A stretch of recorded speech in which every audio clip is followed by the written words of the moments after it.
Olá a todos, meu nome é Nicole Santana e hoje eu vou falar um pouco sobre os riscos relacionados à toxicidade e radiotoxicidade no trabalho com urânio.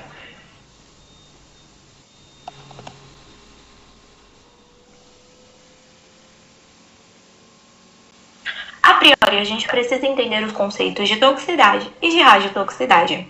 A toxicidade é o efeito nocivo de qualquer substância química sobre o ser humano.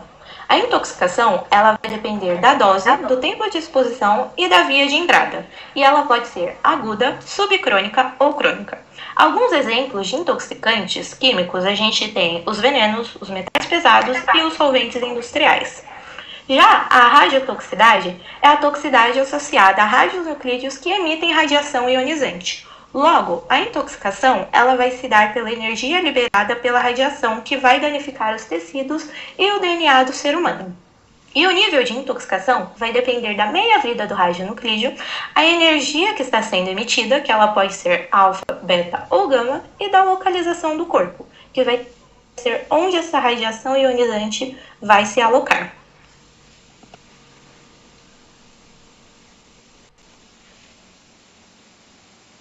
Agora, falando sobre algumas características gerais do urânio, ele pode ser localizado na tabela periódica sendo representado pela letra U com o seu número atômico de 92.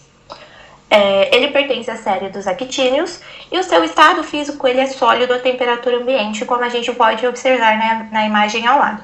Vale ressaltar que ele nem sempre vai ser nessa coloração amarela, ele pode ser amarelo, cinza ou até mesmo preto.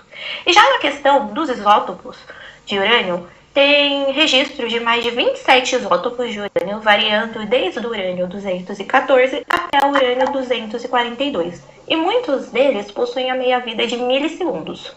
Como a apresentação é um tempo curto, eu separei os principais isótopos de urânio que a gente conhece e utiliza na área nuclear.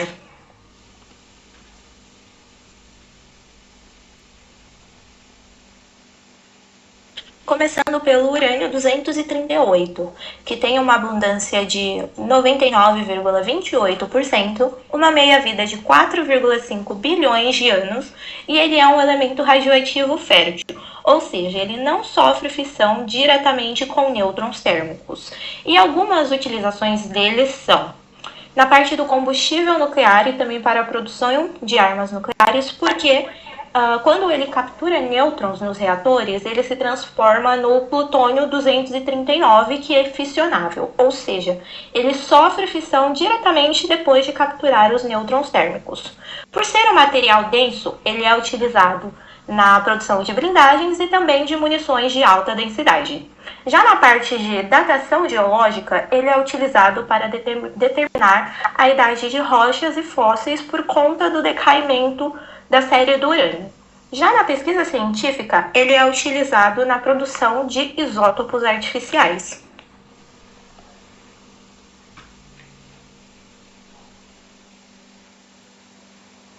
O segundo isótopo apresentado neste trabalho é o urânio 235, que possui uma abundância de aproximadamente 0,72%, uma meia-vida de 713 milhões de anos e é o único isótopo que é naturalmente fissionável.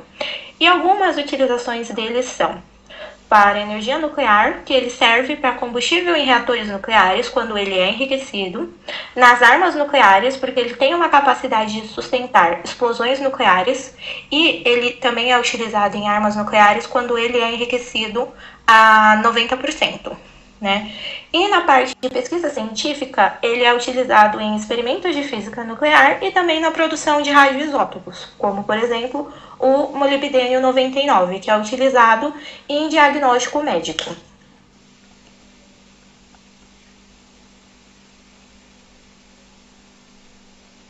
Seguindo a linha dos isótopos, nós temos também o urânio 234, que tem uma abundância bem pequena, né, de aproximadamente 0,005%, uma meia-vida de 245 mil anos. Ele é um produto de decaimento do urânio 238. E a gente utiliza ele aonde? a gente utiliza ele na datação geológica, por ser um produto de decaimento do urânio. Na parte de pesquisa científica, ele aparece em estudos sobre as cadeias de decaimento. Vale ressaltar que ele não é utilizado como combustível nuclear, mas ele influencia no comportamento do urânio enriquecido. E na parte de hidrogeologia, a gente utiliza ele porque a proporção entre o urânio 234 e o urânio 238 nas águas subterrâneas ajuda a entender a circulação e também a idade da água.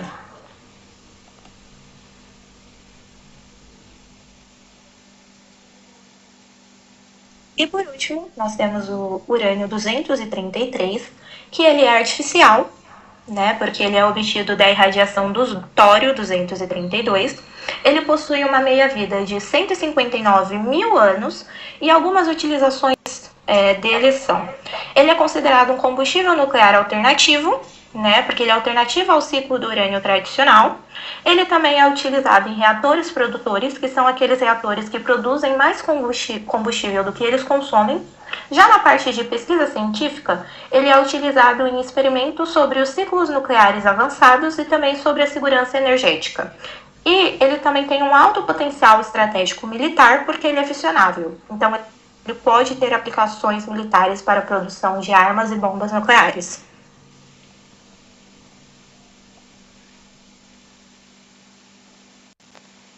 Agora, quais são os riscos de trabalhar com todos esses isótopos de urânio? No âmbito de toxicidade, a gente tem que considerar a parte química do elemento. Então, o urânio ele é considerado um metal pesado. E o principal órgão-alvo dele, quando ele entra em contato com o organismo, é atingir os rins. Então, vai causar altos danos renais. Também pode causar alterações hepáticas e ósseas. E também problemas neurológicos em exposições prolongadas e, no pior dos casos, gerar até a morte. E, por fim, no âmbito da radiotoxicidade, a gente tem que lembrar que todos os isótopos do urânio, eles são radioativos, porque eles tratam-se de elementos instáveis. E a principal energia ionizante que eles emitem são as partículas alfa, que, ao entrarem em contato com o organismo, internamente vão causar danos ao DNA e aumento do risco do câncer. Também podem causar a doença aguda da radiação, em casos extremos de exposição, e são conjuntos de sintomas graves.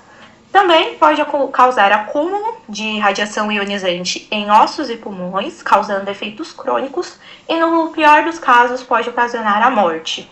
Então, vale ressaltar que sempre quando a gente trabalhar com elementos radioativos, não só o urânio e seus isótopos, a gente precisa ter o cuidado de trabalhar com EPIs, com a maior atenção para que a gente não fique intoxicado, né, e traga malefícios à nossa saúde.